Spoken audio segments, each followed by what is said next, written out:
bien de mon Père, bonjour. Nous arrivons aujourd'hui à la fin de cette semaine de méditation et nous sommes aujourd'hui samedi de la deuxième semaine du temps de l'Avent. Aujourd'hui, nous voyons la figure de Saint Jean de la Croix, prêtre, docteur de l'Église.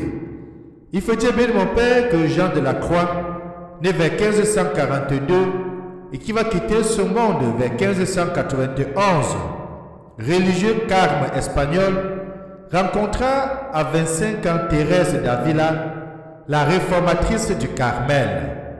Il voulut adopter lui aussi l'observance primitive, mais ses supérieurs s'y opposèrent violemment. La persécution ne fit qu'aider à son union avec Dieu sur les sommets de la vie mystique. Ses écrits en ont gardé la brûlure. Le bien de mon Père, c'est donc un saint, surtout un docteur de l'Église que nous célébrons aujourd'hui. Saint Jean de la Croix est connu comme l'un des grands mystiques aujourd'hui. Et aujourd'hui, le bien de mon Père, les textes nous permettent d'entrer déjà progressivement vers tout ce que nous attendons, c'est-à-dire la venue de notre Seigneur Jésus-Christ.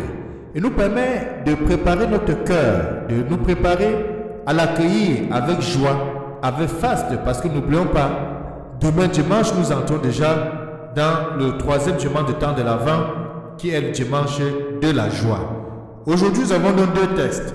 Le premier texte est ce livre de Ben Sirac le Sage, ou Siracide, au chapitre 48, les versets 1 à 11, où Ben Sirac le Sage nous rappelle un peu ce qu'était le prophète Élie, qui surgissait comme un feu et dont sa parole brûlait comme une torche.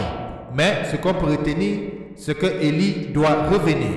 Élie doit revenir aplanir le chemin du Fils de l'homme avant qu'il puisse arriver. Et c'est pour cela que dans l'évangile qui est tiré de Saint Matthieu au chapitre 17, les versets 10 à 13, Jésus va clairement dire que Élie est déjà venu et la foule et le peuple ne l'ont pas reconnu. Revenons hier où Jésus-Christ disait très clairement que Élie, c'est Jean le Baptiste. Les bien de mon Père, apprêtons dans nos cœurs, mais surtout, ouvrons nous-mêmes nos textes bibliques pour nous familiariser à la parole de Dieu. Oui, parce que le Seigneur se donne à nous à travers la parole. Bienvenue.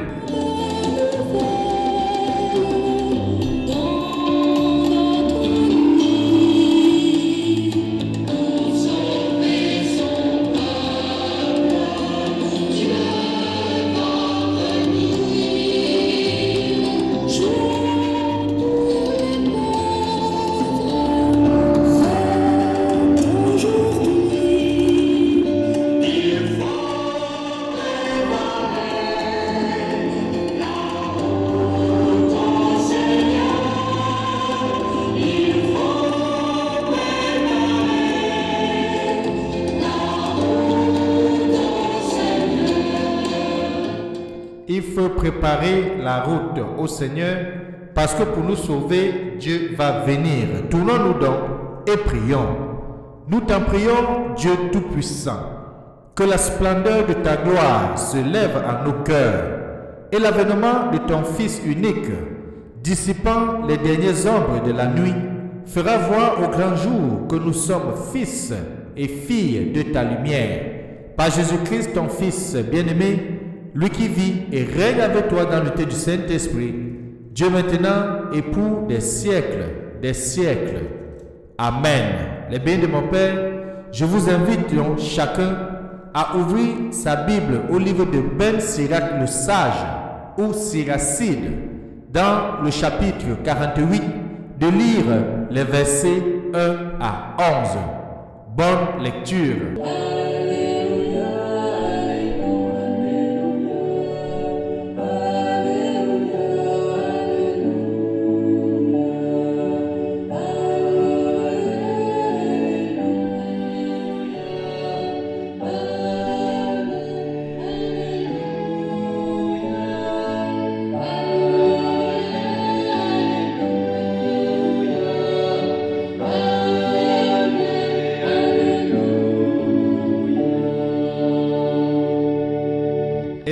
Évangile de Jésus-Christ selon saint Matthieu, au chapitre 17, les versets 10 à 13.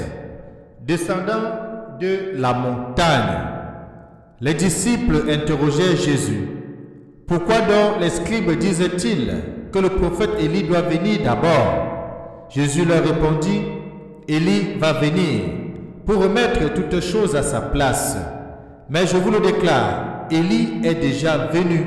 Au lieu de le reconnaître, ils lui ont fait tout ce qu'ils ont voulu, et même le Fils de l'homme va souffrir par eux. Alors les disciples comprirent qu'il parlait de Jean le Baptiste. Acclamons la parole de Dieu. Louange à toi, Seigneur Jésus-Christ. Élie est déjà venu et ils ne l'ont pas reconnu. Eh bien, de mon Père, c'est ainsi que Jésus dit très clairement pour répondre à cette question de la foule. Cette foule qui sait, qui connaît les Écritures, qui a lu l'Ancien Testament qui annonçait la venue d'Élie avant que le Fils de l'homme n'arrive. Bien sûr, nous avons vu au cours de la semaine que Jésus clairement disait que Élie est venu et personne ne l'a reconnu et qu'Élie était Jean le Baptiste. Aujourd'hui, en présentant ce qu'il présente en disant que Élie est déjà venu et qu'au lieu de le reconnaître, ils ont fait tout ce qu'ils ont voulu, les disciples ont identifié par cette parole du Christ qu'il s'agissait de Jean le Baptiste. Les bien de mon Père, nous voyons notre Seigneur Jésus-Christ initier progressivement ses disciples à découvrir le mystère du salut. Ce mystère du salut qui passe par la souffrance, la mort et la résurrection. D'ailleurs, Jean-Baptiste va mourir martyr parce qu'il annonçait la venue du royaume. Et le Christ, plus tard, nous le savons, va vivre sa passion, va souffrir, va être flagellé, va être injustement condamné et même va être cloué comme un vulgaire brigand sur une croix au milieu de deux brigands. Il va donner sa vie, il va verser de son sang pour chacun de nous. Oui, le mystère du salut se dessine et le Christ initie progressivement ses disciples à le comprendre. C'est dans les douleurs de l'enfantement que se réalise l'avènement du monde nouveau. Le Fils de l'homme, lui aussi, va souffrir par eux, par cette foule qu'il va nourrir, par cette foule qu'il va guérir, par cette foule qu'il va protéger, par cette foule qu'il va enseigner. Mais le moment venu, c'est cette même foule qui va crier fort, Barabbas, Barabbas, pour qu'on libère Barabbas et qu'on condamne Jésus qui était au milieu d'eux, qui enseignait et qui les accompagnait. Le caractère tragique de la vie des prophètes, en particulier de celle de Jean-Baptiste, qu'annonce Jésus, n'est que l'expression du conflit irréductible entre la manifestation définitive de Dieu dans l'histoire de l'humanité, dans l'histoire humaine, à la personne de Jésus que nous attendons. C'est pour ça que je reprécise, ne perdons pas de vue, nous sommes dans le temps de l'Avent. C'est le temps de l'attente, c'est le temps de préparation pour accueillir le Messie qui vient au milieu de nous. La venue du Christ cristallise un tel conflit en même temps qu'il le résout, parce que le Christ est venu apporter le salut. Et Saint Paul va dire plus tard dans le texte de Romains qu'à partir d'un seul homme, le péché entre dans le monde, mais à partir d'un autre homme, le nouvel Adam, que nous identifions au Christ, le salut va être donné à l'humanité. La victoire du ressuscité est déjà à l'œuvre dès l'incarnation. Retenons encore une fois de plus les bénis de mon Père, l'évangile de Jean, le prologue de Jean que j'aime bien lire. Parce que le prologue de Jean nous met au cœur de ce mystère de la foi, au cœur du mystère du salut. Et Jean va commencer son évangile en disant commencement. Il dit au commencement était la parole. La parole était Dieu. La parole était auprès de Dieu. C'est comme si Jean entre dans une nouvelle création. Parce que lorsque nous lisons le livre de Genèse, Genèse commence par le livre de commencement. Le béni de mon Père, Et Jean va aller très loin dans Jean 1, je crois à partir du verset 8, que le Verbe s'est fait chair et il a habité au milieu de nous. Le Verbe s'est fait chair, Dieu s'est fait chair, l'incarnation a eu lieu au milieu de nous. Oui, la victoire du ressuscité est déjà à l'œuvre dès sa naissance, dès l'incarnation. Et cette victoire qui fait la joie des prophètes et de Jean le Baptiste, l'ami de l'époux, s'accomplit aussi bien pour les âges qui suivent le Christ que pour ceux qui l'ont précédé.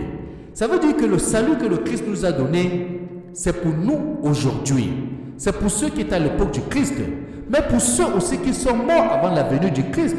Et c'est pour ça que Jésus va dire dans son évangile que les prophètes et les anciens ont voulu vivre l'époque que nous vivons, c'est-à-dire l'écouter, le voir et croire en lui pour être salut, mais ils n'ont pas eu la grâce de le vivre. Mais ce n'est pas pour autant qu'ils seront exclus du salut. Le Christ va aller les ressusciter. Et c'est pour ça que nous serons récité le credo, nous avons dit le troisième jour est ressuscité entre les morts. Mais avant de ressusciter dans les morts, il est descendu aux enfers. Le Christ est descendu aux enfers. Libérer les captifs, libérer tous ceux qui étaient morts avant lui et qui étaient en Dieu et qui étaient dans la communion de Dieu. Les bien de mon Père, voilà donc que demain dimanche, nous allons célébrer le troisième dimanche du temps de l'Avent. Vous voyez, nous allons progressivement vers Noël. Demain dimanche, le dimanche de la joie. Je t'invite de façon spéciale et particulière, que ce soit un dimanche pour toi de te regarder au miroir. Que ce soit un dimanche pour toi d'aller à l'église prier avec tes frères et sœurs. Levons-nous tous, qui que tu sois, où que tu te trouves, planifie aller à l'église demain, célébrer cette joie. Surtout, continue à te préparer dans la foi pour accueillir notre Seigneur Jésus-Christ, lui qui vient vers toi. Pour ceux qui ont des recollections qui sont organisées partout, je vous invite aussi à aller massivement à ces recollections. C'est aussi un moment et une façon de se préparer à accueillir le Seigneur. Et que Dieu Tout-Puissant nous aide, nous bénisse et nous garde, lui qui est Père, Fils et Saint-Esprit. Amen. Bonne journée, bon week-end, bonne célébration demain dimanche et à lundi.